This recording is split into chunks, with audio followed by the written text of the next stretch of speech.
मौनी अमावस्या व्रत कथा महात्म्य और व्रत के लाभ।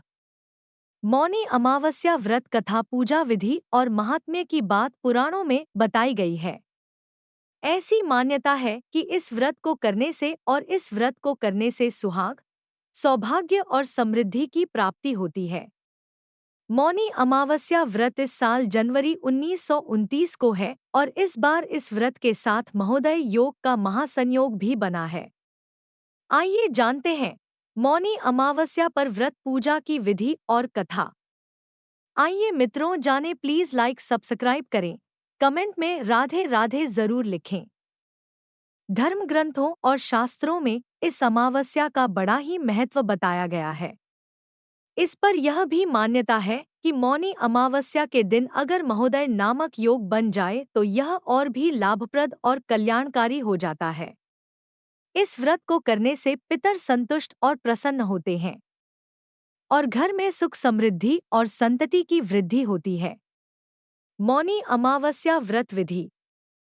मौनी अमावस्या अपने नाम के अनुसार मौन और साधना का व्रत है। हम हर दिन जाने अनजाने कितनी ही बात बोल जाते हैं जिससे लोगों का मन आहत होता है और अपनी कही बातों को लेकर हम बाद में अफसोस भी करते हैं। इसलिए साधना के लिए मौन परम आवश्यक माना गया है।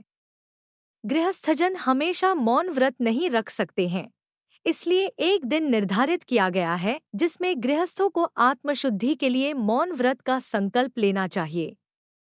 मौनी अमावस्या पर संभव हो तो पूरे दिन मौन धारण करें और मानसिक रूप से भगवान शिव और विष्णु का ध्यान करें, अथवा स्नान करने से पहले मौन धारण करें। स्नान के बाद ही कुछ भी बोलें और दिन भर कोई भी ऐसी बात न कहें जिससे किसी का मन आहत हो।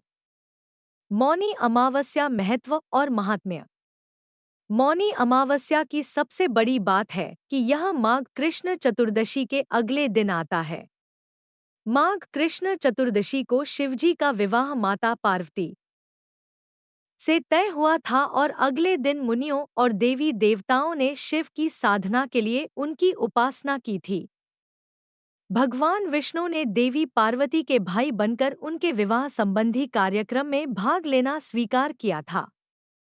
और इन सबसे अलग मौनी अमावस्या की कथा यह भी है कि सागर मंथन के समय जब असुर अमृत कलश लेकर भाग रहे थे तब इसी दिन अमृत की बूंदें छलक कर प्रयाग सहित कई स्थानों पर गिरा था।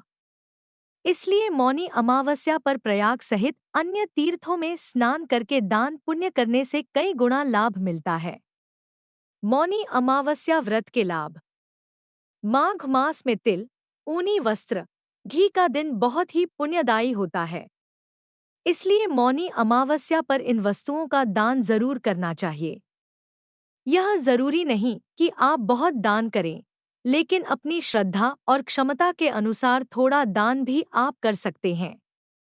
इससे भगवान शिव की कृपा प्राप्त होती है और व्यक्ति मृत्यु पश्चात उत्तम लोक में स्थान पाता है। व्यक्ति मुनि पद को प्राप्त करता है। एक मान्यता है कि मौनी अमावस्या के दिन मनुष्यों के धरती पर लाने वाले प्रथम मनुष्य मनु ऋषि का जन्म हुआ था। मनु ऋषि के नाम से भी इस व्रत का नाम मौनी अमावस्या है। मौनी अमावस्या व्रत कथा। कांचीपुरी नामक नगर में देवस्वामी नामक एक ब्राह्मण रहता था। उसकी पत्नी का नाम धनवती और पुत्री का नाम गुणवती था। उसके 7 पुत्र थे। देवस्वामी ने 7 पुत्रों का विवाह करने के पश्चात अपनी पुत्री के विवाह के लिए योग्य वर की तलाशी हेतु अपने बड़े लड़के को बाहर देश भेजा दिया। इधर देवस्वामी ने अपनी पुत्री गुणवती की कुंडली एक ज्योतिषी को दिखाई। ज्योतिषी ने गुणवती की कुंडली देखकर कहा कि सप्तपदी होते होते ही यह कन्या विधवा हो जाएगी। यह बात सुनकर देवस्वामी अत्यंत दुखी हुए और ज्योतिषी से इस योग के निवारण का उपाय पूछने लगे। ज्योतिषी ने उपाय बताया कि इस योग का निवारण सिंहलद्वीप वासिनी सोमा नामक धोबिन को घर बुलाकर उसकी पूजा करने से ही संभव होगा। यह सुनकर देवस्वामी ने अपने सबसे छोटे लड़के के साथ अपनी पुत्री को सोमा धोबिन को घर लाने के उद्देश्य से सिंहलद्वीप जाने के लिए रवाना किया।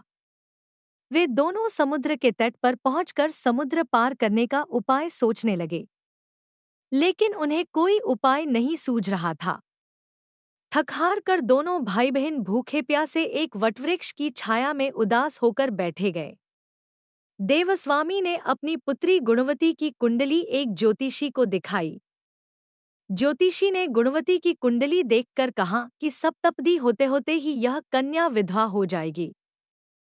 यह बात सुनकर देवस्वामी अत्यंत दुखी हुए और ज्योतिषी से इस योग के निवारण का उपाय पूछने लगे। उस वृक्ष के तने की एक खो में गिद्ध के बच्चे रहते थे। वे दिन भर इन दोनों को परेशान होते हुए देख रहे थे।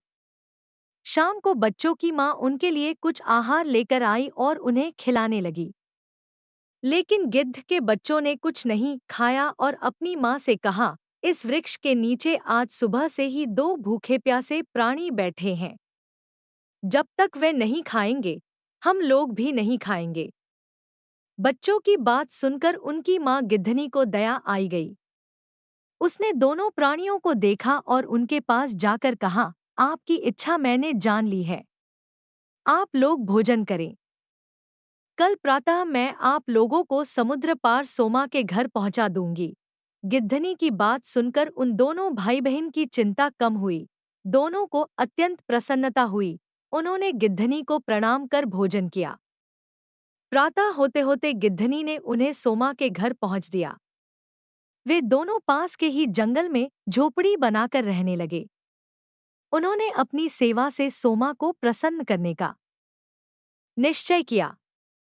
वे प्रतिदिन सुबह अंधेरे में उठकर सोमा का घर झाड़कर लीपपोत दिया करते थे। सोमा को हर रोज इतने ढंग से अपना घर लिपापुता एवं साफ सुथरा देखकर आश्चर्य होता था। एक उसने अपनी बहुओं से इस बारे में पूछा तो उसकी बहुओं ने बताया कि हम लोगों के अलावा और कौन यह काम करने हमारे घर में आएगा। परंतु सोमा को बहुओं की इस बात पर विश्वास नहीं हुआ और उसने एक दिन सारी रात जागकर घर की सफाई का सारा रहस्य जान लिया। यह जानकर उसे बड़ा दुख हुआ कि उसके घर की सफाई एक ब्राह्मण कन्या और उसका भाई करता है। उनसे इस तरह सेवा करने का कारण पूछने पर भाई ने सोमा को सारी बात बताई, जिसे सुनकर सोमा ने कहा, आज से तुम लोग यह काम करना छोड़ दो। मैं तुम लोगों की साधना और सेवा से प्रसन्न और विवश हूँ। अब तुम्हारी सेवा किए बिना मुझे विश्राम नहीं मिल सकता। सोमा उनके आग्रह पर दोनों के साथ घर जाने को तैयार हो गई। प्रस्थान करते समय उसने अपनी बहुओं से कहा कि यदि मेरी अनुपस्थिति में किसी की मृत्यु हो जाए तो उसके शरीर को नष्ट न करना। क्षण भर बाद दोनों अतिथियों के साथ वह कांचीपुरी पहुंच गई। दूसरे दिन गुणवती का विवाह संपन्न हुआ और सप्तपदी होते होते उसके पति की मृत्यु हो गई। सोमा ने अपने संचित पुण्य का फल गुणवती को दान कर उसके पति को जीवित कर दिया और उन्हें आशीर्वाद देकर वह सिंहलद्वीप के लिए रवाना हो गई।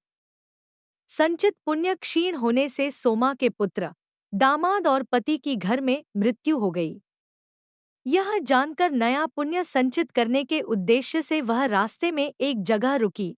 नदी के तीर पर स्थित एक पीपल के वृक्ष की छाया में भगवान विष्णु का पूजन किया और पीपल के वृक्ष की 108 परिक्रमाएं की। इतना करना था कि सोमा के पुत्र, दामाद और पति जीवित हो गए और उसका घर धन-धान्य से भर गया। इस प्रकार निष्काम भाव से सेवा करने का उत्तम फल सोमा को प्राप्त हुआ। अतः सभी को इस कथा से शिक्षा लेनी चाहिए और यही इस व्रत का लक्ष्य भी है। धन्यवाद। राधे राधे।